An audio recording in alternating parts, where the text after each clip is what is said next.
Greetings, friends. Welcome to Meteorology Monday, the show where we break down all things weather and science. I'm your host, meteorologist Christopher Cawley. Thank you for joining me. Today, we are going to begin a mini-series on storm readiness, respect, not fear, and our first topic is going to be lightning. How lightning forms, why it forms, and how you and your family can be safe when lightning strikes. This is going to be a rather long one, so let's dive in. Before we get into lightning, let's imagine for a minute. Let's use our imaginations. You're at home on a Saturday afternoon. You're by yourself. You're getting ready to watch your favorite program. You've worked hard all week long so you can enjoy this time to yourself. You got yourself a big bowl of popcorn or your favorite mid-afternoon snack, whatever you like, and you're going to settle in to watch a program. You glance out the window and you notice, it's looking a little dark outside. Although it's the middle of the afternoon, the wind is starting to pick up. It looks like a storm's coming, but we're not going to worry too much about it, right? Now, the weather geek like me would be looking at radar to kind of evaluate the coming event, but normal people, like literally everyone else in the world, they're not going to do that. Maybe you glance at your phone's weather app, but that's really actually quite useless. That's a topic for another pod. But by and large, you're going to remain blissfully unaware and you're just not going to care. Okay? Well, that's great. You're watching your program and then all of a sudden, your broadcast is interrupted by your local news station's weather personality. That dude on the screen looks serious. There's no hint of a smile. He says a tornado warning has been issued for your area. It's pretty dark outside. That wind is howling, but you're kind of angry, man. How dare this guy interrupt your program? Besides, nothing's going to happen. They say warning all the time and nothing ever happens, right? So you get on your phone and you're going to fire off a message to the station's social media website decrying your program being interrupted. But then you get this emergency alert on your phone. Well, what in the thunder is that? You discount that, you get rid of that, and you go off and you fire off your message. Now, after you finish your message, you hear a loud roaring and rumbling from outside. And the next thing you see, you look out the window and there's this chaotic mess of flying debris, tree limbs, and the like. You hear a deafening sound. It sounds like a large truck or a freight train is about to plow through your house. Your head feels like it's going to explode and your ears pop from the sudden change in pressure. Now it's real. You're frightened. You crouch down behind your couch, but it's too late. The walls collapse around you. The roof lifts off the structure. That sofa you're clinging to, it pulls and lifts away. You cover your head as you feel the stinging of the rain and leaves and debris hitting you. And then in a moment, all is calm, followed a few moments later by deafening silence.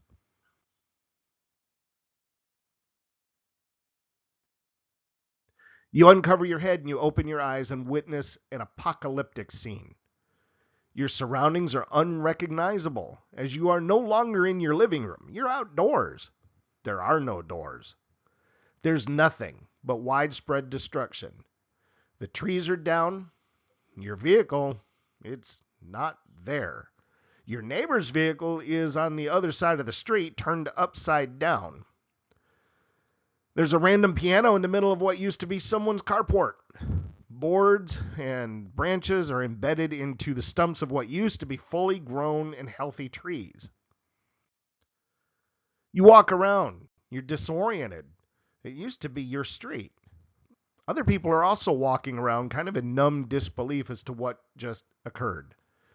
Congratulations, you've survived the tornado. Others aren't as lucky as you hear a siren in the distance. Severe storms can happen any day, anytime, any place. They absolutely do not discriminate. No location anywhere on Earth is immune to severe weather. So that's the purpose of the next few podcasts, is to learn about the types of severe weather and their impacts. We're going to learn how they form, why they form. You're going to acquire tools for your toolbox because knowledge is power. Once you know how these storms work, once you know what drives them, you'll be able to be prepared and have respect for the storm, not fear of the storm. Okay. So as I mentioned, today's topic is going to be lightning. Oh, before I get into that, let's talk about, and we talk about storm preparedness, let's talk a minute about that TV station that interrupted your program and pissed you off a little bit. They are required to do so by the Federal Communications Commission, the FCC. They don't play. They will lose their broadcast license if they don't interrupt your favorite program. Okay, the FCC requires stations to broadcast emergency alerts for immediate threats, including hurricanes, flash floods, and tornadoes. Live local coverage offers precise, up-to-the-minute information. It helps viewers know if they're in the direct path of danger. Your local meteorologist is far more valuable than some dude in Atlanta broadcasting on the Weather Channel. They're infinitely more valuable than your weather app.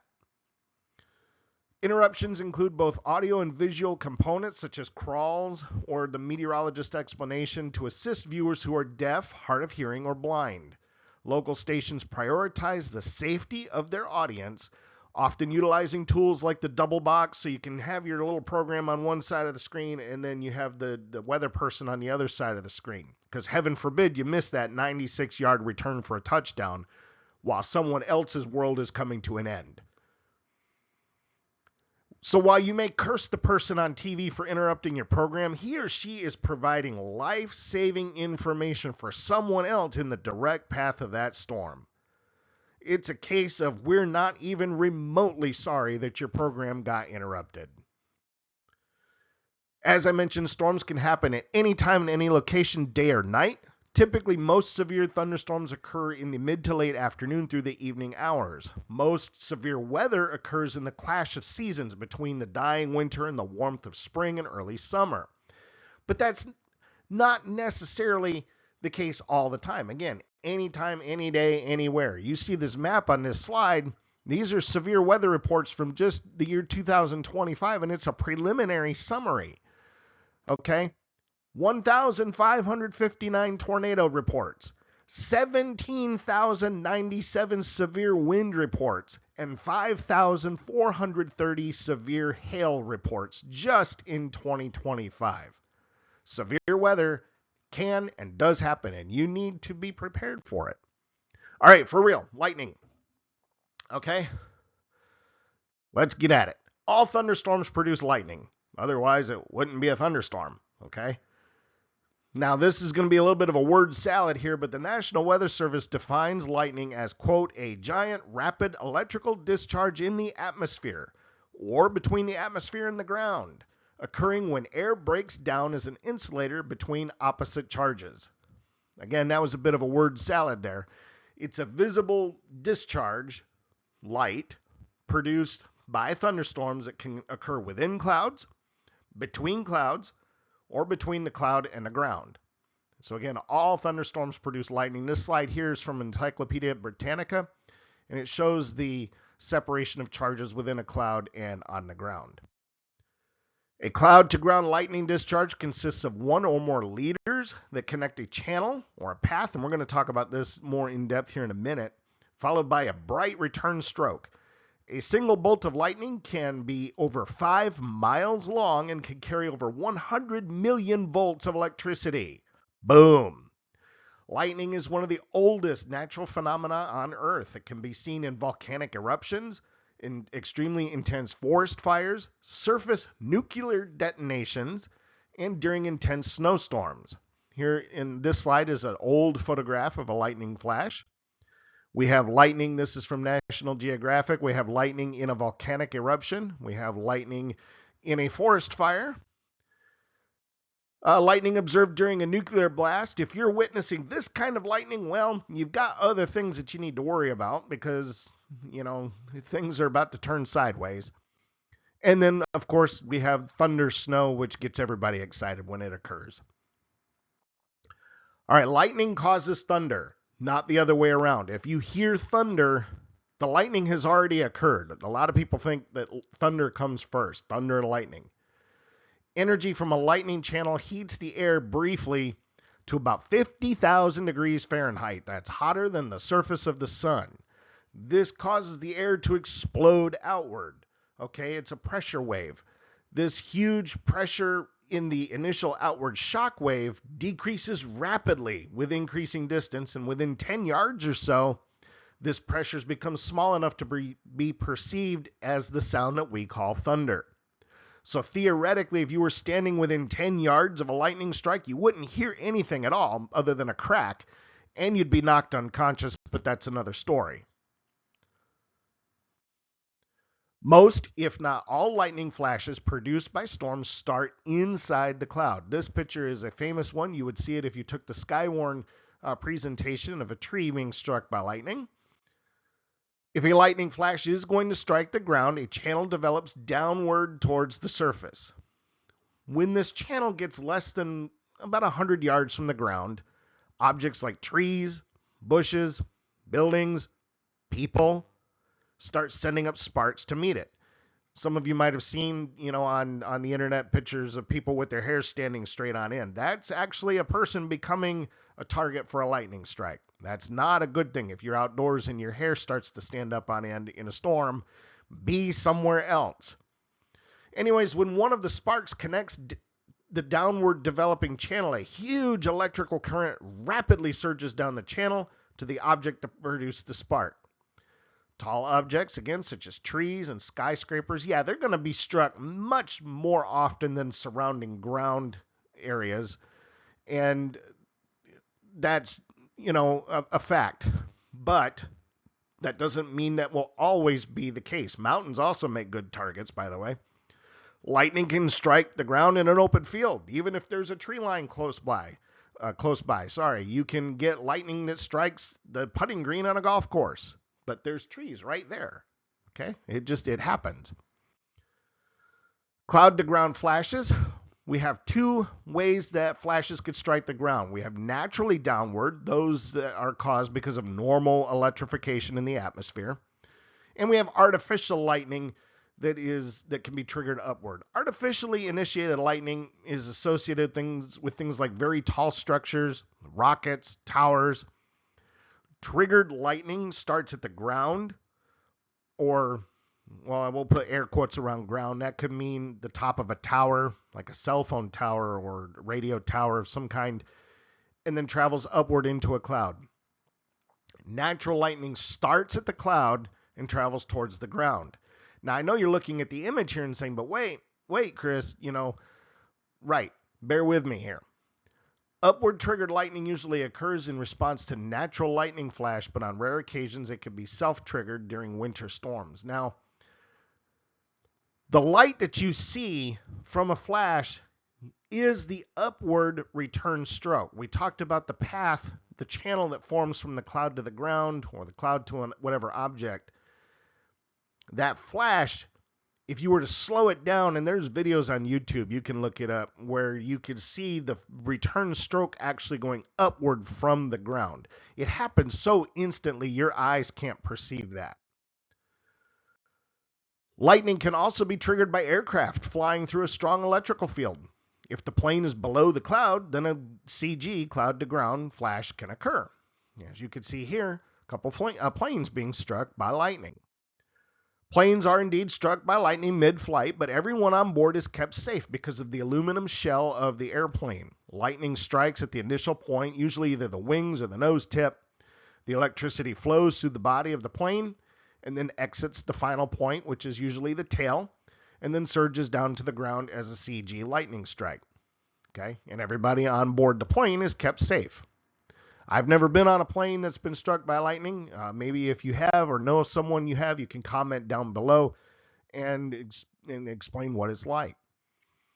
Okay, the most common type of cloud to ground lightning, CG, I'm going to say CG from this point forward because I'm lazy. A channel of negative charge called a stepped leader will zigzag downward in roughly 50-yard segments down towards the ground in a forked kind of pattern as it's looking for this connection, okay? It's looking for a connection. The step leader is invisible to the human eye and it shoots to the ground in less time than it takes to blink your eyes. Okay, as it gets close to the ground, the negatively charged step leader causes a streamer channels of positive charge, this is science, positive and negative, separation of charges, to reach upward. Okay? When the oppositely charged leader and the streamer connect, boom, there's your lightning. The powerful electrical current begins to flow because now we've made that connection. It's sort of like plugging in your toaster into the outlet in the kitchen. Now you got juice flowing to that toaster, okay? This return lightning stroke travels about 60,000 miles per second back towards the cloud. Again, you can't see that with your eyes. You just see the flash, okay? We have negative CG and positive CG. Negative CG consists of perhaps 1 to as many as 20 return strokes, return flashes. Again, they happen in an instant. So if you see lightning flicker, that process is rapidly repeating itself, okay? And if you see lightning flicker, you know you're looking at a negative cloud to ground flash, okay? The actual diameter of the lightning is only about a couple of inches, surrounded by a region of charged particles. The negative CG is the most common lightning event. And here's a very good illustration on this slide that shows how this comes together. Once in a while, though, we have a downward positive leader. Positive CG flashes usually have 1 stroke and they're powerful. They're more likely than negative CGs to have a sustained current flow. Positive lightning is much more powerful than negative CG because the charge distribution in the storms, CG storms are not nearly as common. Storms which produce mostly negative CGs produce the CGs earlier in the storm life cycle, while positive CGs are throughout the storm itself. Okay. Finally, we have the bolt from the blue.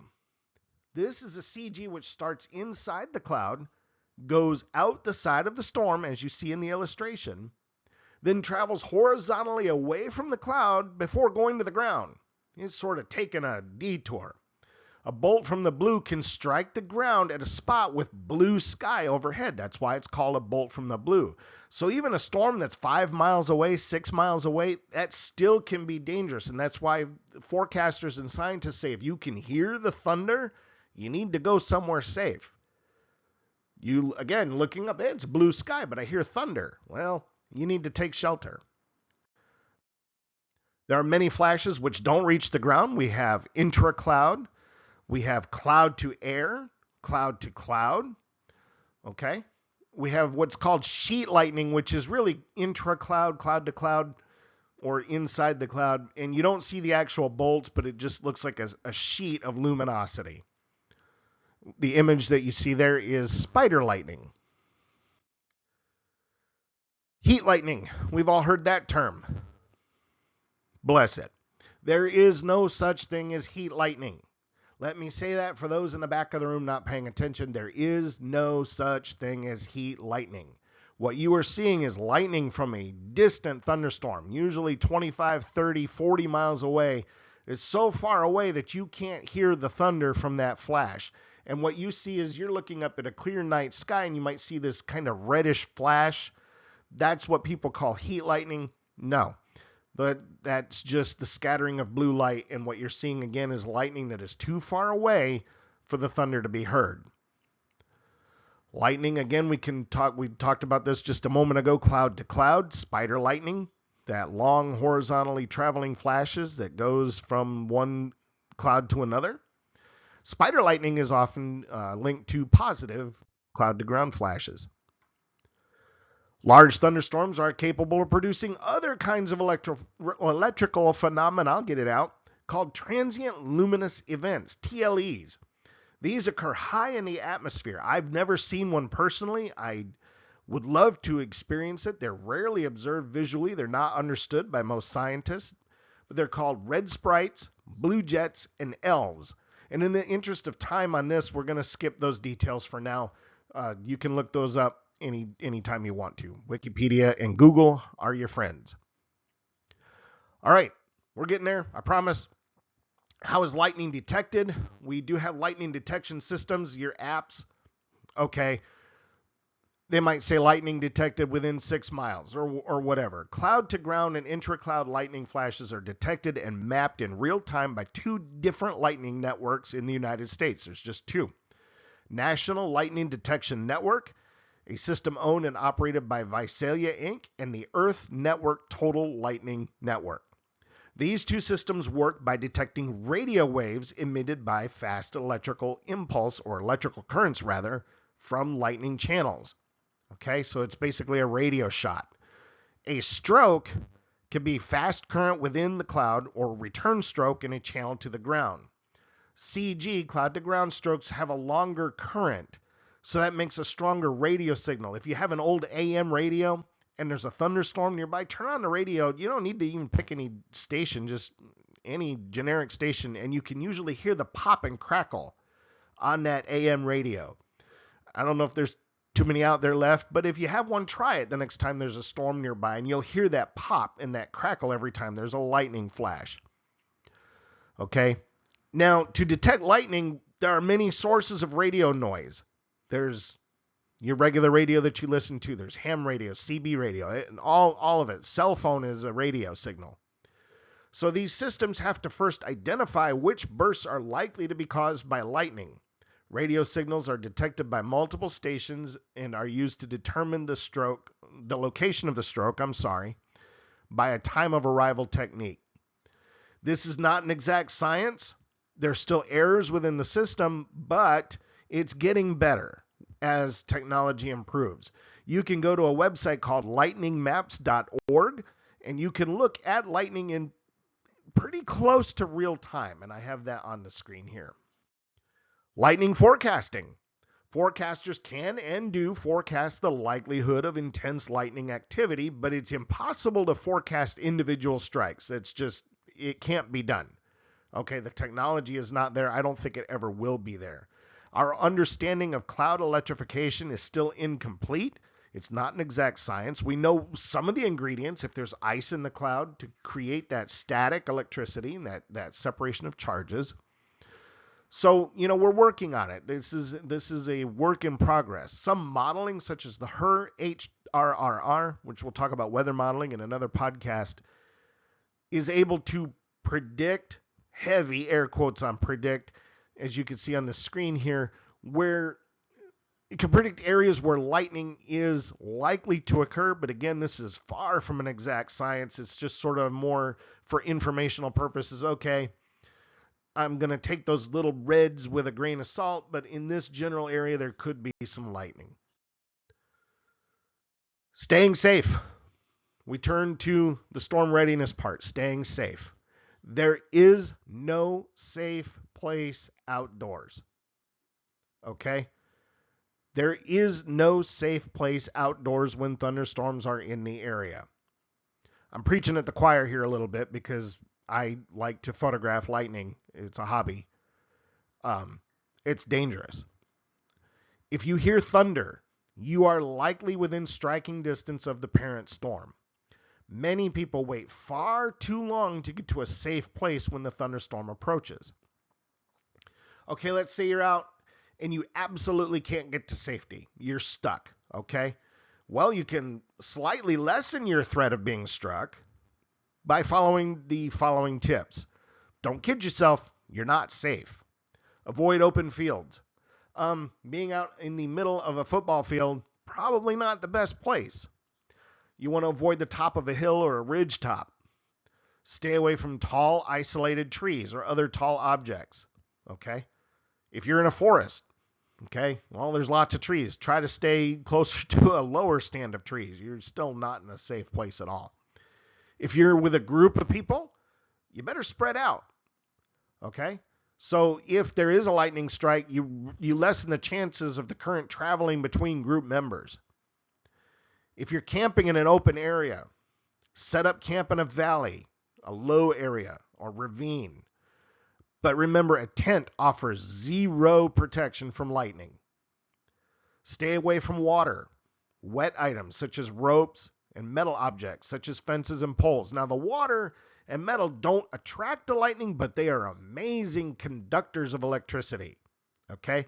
The current from a lightning flash can easily travel many miles. So again, to repeat, if you are outdoors, you are not safe. Period. Full stop. A baseball or softball dugout is not a safe place because you're still outdoors. Okay, so now you're indoors. You're good to go, right? Not necessarily. Safe shelters are buildings with electricity and plumbing or metal-topped vehicles, your car, with the windows closed. Picnic shelters, dugouts, small buildings without plumbing or electricity are not safe. Now, there are three main ways that lightning can enter a structure: a direct strike, through the wires or pipes that extend outside the structure, or up through the ground. Once inside a structure, lightning has a field day. It can travel through the electrical system, the phone system, plumbing, radio, and television reception systems. Okay? It can travel through any metal wire or bars that might be in concrete or flooring. I don't know how many people still have corded phones, but in a thunderstorm, stay off the corded phone. You can use your cell phone all you want. Stay off the corded phone. Don't touch electrical equipment such as computers, TVs, cords. You can use your remote control, no problem. Avoid plumbing. Yes, this is true. Don't take a shower during a thunderstorm. Lightning can strike somewhere nearby, go up through that plumbing, and again, water is a heck of a conductor, and you're zapped. Okay? Don't wash dishes. Don't, save that for another time. Stay away from the exterior windows and doors that might contain metal components leading from outside your home to the inside. Stay off balconies, porches, or out of open garages or carports. That's something I need to take my own advice on that because I like to witness a storm from the porch or the carport. Okay? Oh, and your pets. Okay, dog houses are not safe shelters. If you love your dog, get him in the house. Okay, dogs that are chained to trees or on metal runners are particularly vulnerable to lightning strikes, and we don't want to see that happen.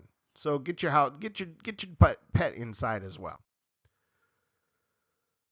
Finally, protecting your property. Lightning generates electric surges that can damage electronic equipment. How many people have had their TV fried from a lightning strike or their computer fried from a lightning strike? Typical surge protectors, the ones that you get at Walmart or the Dollar General, the cheap ones, they're essentially useless in a lightning strike. Okay? You get what you pay for. Now, if there's a raging thunderstorm going on, don't reach down below and start unplugging your equipment because at that precise moment, Murphy's Law takes over, and as you're reaching for that plug, zap, there's a lightning strike. Okay?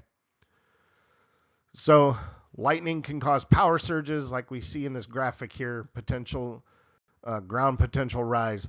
Just try to avoid at all possible. And again, the cheap surge protectors aren't going to offer you much protection at all. Alrighty, we have gone on way longer than I planned on going. That will conclude today's podcast. I thank you for listening. I hope you found the information useful and educational. And again, understanding how severe weather works is a key to being able to withstand the storm. And then you can respond with respect for the storm and an understanding, but not fear. Okay? That's the purpose of this little mini-series. Thank you for watching. If you enjoyed this, please subscribe, hit the like button, subscribe to the channel. You can find my local forecast for Southeast North Carolina and Northeast South Carolina on my Facebook page, Meteorologist Christopher Cawley. I also write a daily column for ColumbusCountyNews.com. You'll find that there.